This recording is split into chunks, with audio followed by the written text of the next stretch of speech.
Ito na nga yung final game. At nandito pa rin si KQ kasama si Kian Baklaan na literal na nilaro ang laro. Kita niyo yun?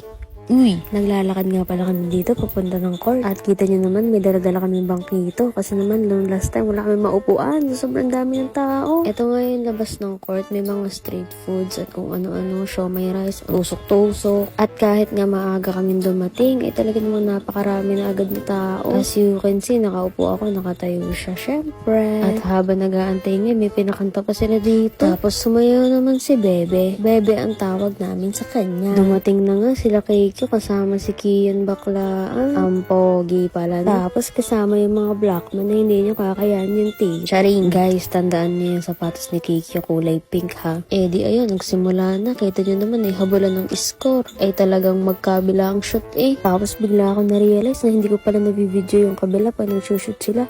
Puro sila Kiki lang yung binibidyo ko. Pero sa first quarter nga ay habulan talagang score na para bang ayaw talaga nila magpatalo. Ganun. At dahil nga siguro simula pa lang ay energetic pa sila. 3 points ki 3 points, 2 points ki 2 points.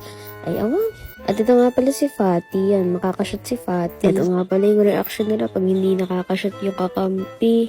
Di ayun nga, panay-panay naman ng shoot din Nung mga bandang third quarter nga pala, medyo nag-alanganin sila kasi lumipat sila ng ring. Hindi pa yan yung video guys. Ito pa yung nasa kabila, pero nagsasala-sala na rin sila.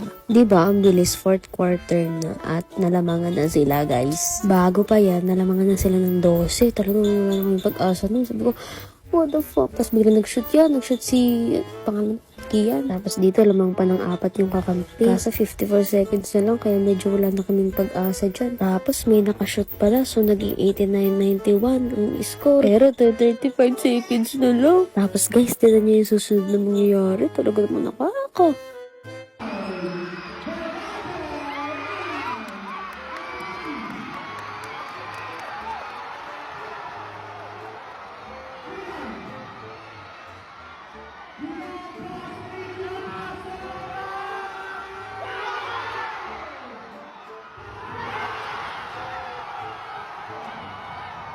At nakahabol pa nga, di kami talong-kitalong din at talaga namang napakasaya na para bang kasali ka. Yung ganamang namamawis na sa sobrang kaba. Partida, naka-aircon. Dini nga natapos na at nagkaroon ng another 5 minutes. Ay hindi pa rin talaga nawala ang tensyon. Gawa ng habol pa rin habol ang score.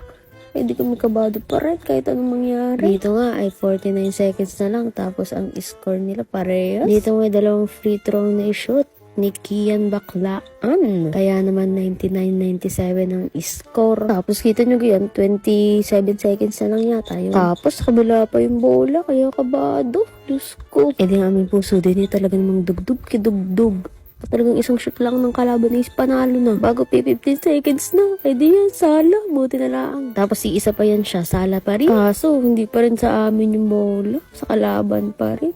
Ago! Ayan, 5 seconds. Pag nakashoot yung kalaban, talo na kami. Wow, kala mo naman kasali. Di ayun, panoorin nyo na mga susunod na mangyari.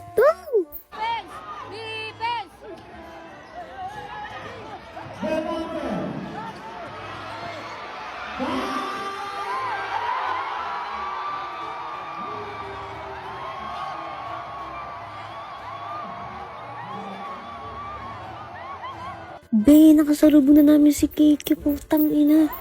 Ayan guys, kulay, pink, diga. May nagsabi kasi sa amin, may pera daw yung dilaw na lobo, putang ina, nalampasan namin si Kiki, Kiki na yung tea.